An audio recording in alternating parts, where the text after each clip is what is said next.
Welcome to Praxi. I know it's been quite a long time, almost a month since my last aquarium update.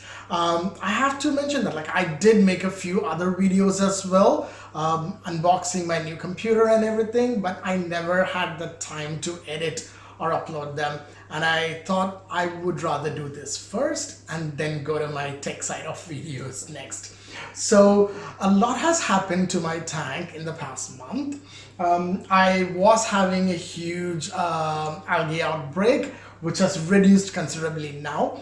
Upon further testing my water, I found my alkalinity level had dropped to 4.5. So I started dosing with this Aqua KH Plus. That has improved the alkalinity quite well. I haven't tested today yet, but I'm pretty sure it's better because I found a huge change in how my tank appeared. I also want to say that we have a few new additions.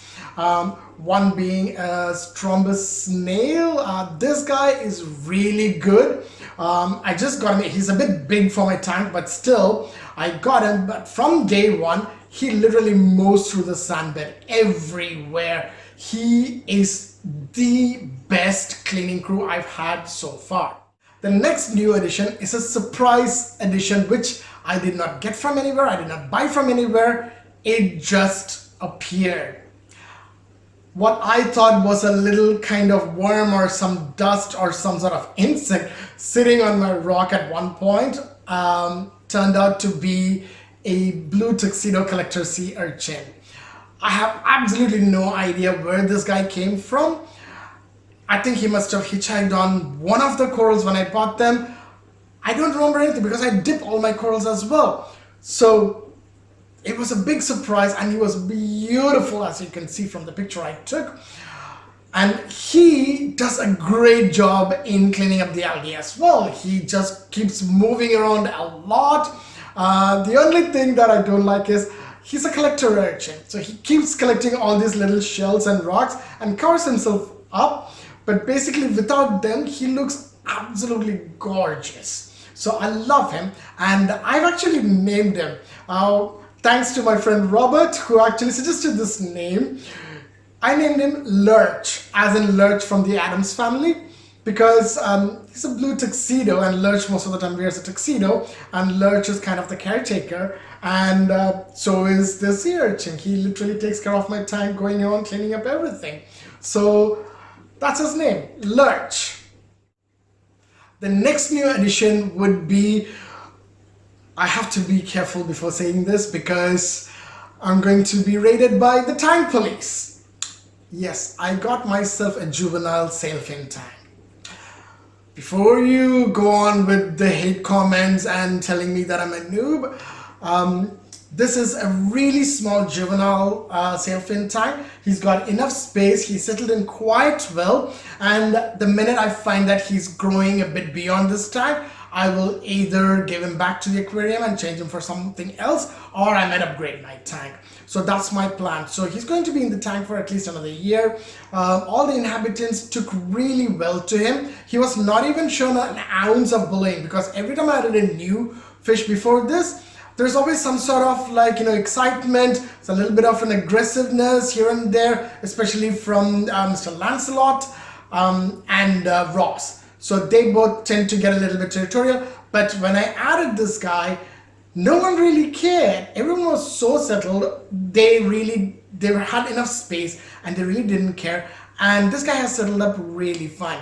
And I have named him Popeye because two reasons. One, he's a sailfin tank, Popeye is a sailor, and then Popeye eats spinach.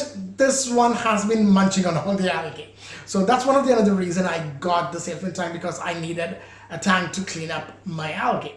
As you know, I do not use a protein skimmer. Even though I had one with the kit, I tried putting it on. It was really hard to manage. It kept leaking all the water outside, and it created a weird vibration which came out really bad. It started giving all of us in the home headache.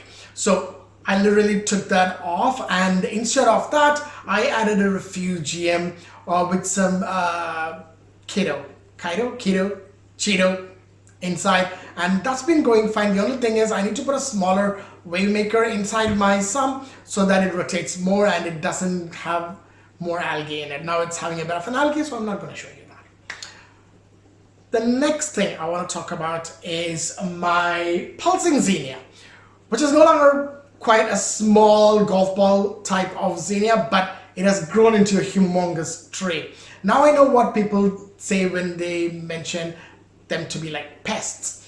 It is really growing fast. It's the fastest growing coral in my tank, and it has grown so big. Now I have to start thinking about fragging them and giving them away. So wish me luck on that. I'm going to try that project real soon. The other coral that really grows well is my Duncan. As you can see from the little clipping here, this Duncan has really thrived. I've been moving the Duncan from place to place, and it didn't bother him at all. The Duncan has been growing really well. The rest of the corals are really good. My Zoa garden, which I really so badly wanted to have, unfortunately has been plagued by the green algae. I'm not sure what kind of algae it is. If you know, please leave a comment below telling me what kind of algae that is. I think it's a hair algae, and I'm hoping that it would go down slowly with my self-in tank and my alkalinity management. It should go, because everywhere else it's going down, but it doesn't seem to go down. And I'm also trying to remove as much as I can during my water changes. However, I'm really scared with zoas because of the pelitoxin. I don't want them to nuke my tank or worse, kill me.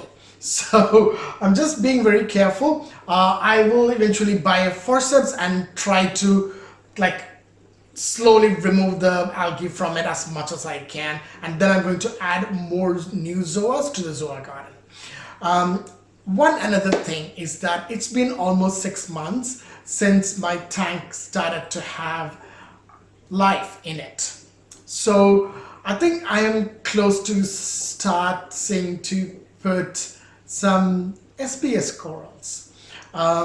So I'm at the verge of trialing maybe one frag. I don't know. I'm scared. I don't want to get a frag and for it to die. So I'm going to wait till August, which is just a week away. But still, I want to wait for another couple of weeks before I get my very first SPS. What first SPS would you guys suggest? Please leave a comment telling me what would be the best SPS to easily grow for a first-time reefer for their very first SPS coral. I don't want it to be dull either. Okay, I already have something green, so no green SPS. But if that's going to be the best easy one to grow, yeah, I will give it a try. But give me some suggestion, guys. I would really appreciate it. Other than that, my tank has been quite good. I do a weekly 10% water change, or so I call it, like 1 bucket water change, which is like a 20-liter bucket. I just change it. I just kind of hover all my sand bed. I try to pick up as much algae I can with my hands, and I just change the water. That's pretty much it. I haven't done a 50% water change in a long time. I think since maybe I did that when I was having red algae in my tank.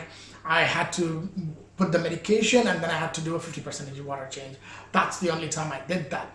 After that, I have not done any major water changes, and my tank has been doing quite well. As far as corals are concerned, other than the couple of corals I mentioned, not all of them are growing really fast, although I am giving reef rods, but I'm also mindful about not to put too much food in because of the algae growth. I'm just waiting for the algae to get a bit more into control, and then I will be feeding my coral a little bit more as well. As for dosing, currently, other than the alkaline dosing, I'm not doing any other dosing for my tank. I believe my phosphates have been 0, my nitrates has been in 0. Another bigger mistake that I'm doing is that I'm not testing my water that regularly. I'm just being lazy, guys, because the lockdown has really impacted everyone's mental health, especially mine as well. As you all know, one of the reasons I started the aquarium hobby is to help with my mental health as well, and I have to mention that it has been a great help in it, because no matter what, I have been very faithful in doing my water change every week. Every week I do the water change, I do the maintenance. So I'm trying to do my best to give my tank the best possible chance to thrive, and I can see that it is working. My tank did go through the ugly phase, and I was really a bit heartbroken because I was really feeling down emotionally as well, and to see my tank go through that really brought me down. But as I pulled myself together and started dosing my tank and doing more intense cleaning, picking up algae with my hand, I can literally start to see the change in my tank, which also reflected in my mental health. I was feeling more positive. I was feeling that yes, things can get better. And then second lockdown happened because I'm in Melbourne, and we went into lockdown again, which was not the best time because I had just taken a week break from my work because I was feeling more stressed. I was staying at home all the time. I was not doing anything that I would generally enjoy other than just maintaining my tank. I wasn't even sitting in front of my tank to admire it most of the time. So I decided to take a week off, and then halfway through the lockdown happened again. But that was a good break because I did not even think about my work for a whole week, which really helped me. I was just focusing on myself. I did some cooking, I did some more maintenance. I literally sat in front of my tank and I admired my tank. That gave me more ideas to move my corals a little bit around and what else I can do to help my tank without actually breaking my bank. So it has been a really good journey so far. For someone who started the tank with only YouTube knowledge and online information, which I did research for 6 months, I have to say I would consider myself to be successful enough to start getting in space corals. Also, I don't think I'm going to add any more fishes as much as I would love to, because I think I have enough livestock inside. I don't want to overcrowd and cause a stressful situation.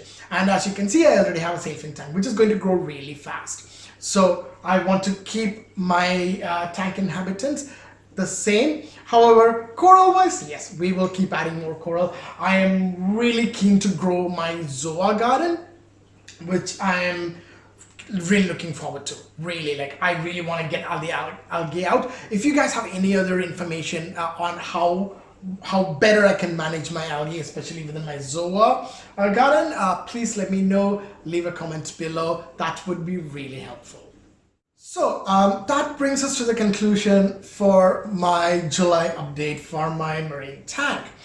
I have also been contemplating and thinking a lot about doing a series of videos covering everything about how I went about doing my tank, the mistakes I did, and the equipment which I got, which I later upgraded, how I did it. So I want to talk about all of that in a series of videos so that it can help anyone who wants to start a tank similar to mine, which is pretty much a nano tank.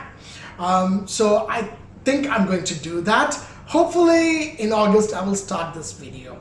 So keep watching. Please, if you have not subscribed, do subscribe, show your love, like this video and share it with your friends and anyone who's interested in fishes, aquariums, and especially reef tanks and marine aquariums. So that's it from PraxiPrex for now. I will see you all in the next one. Until then, stay safe, wear a mask, and keep reefing. Until then, it's bye from PraxiPrex.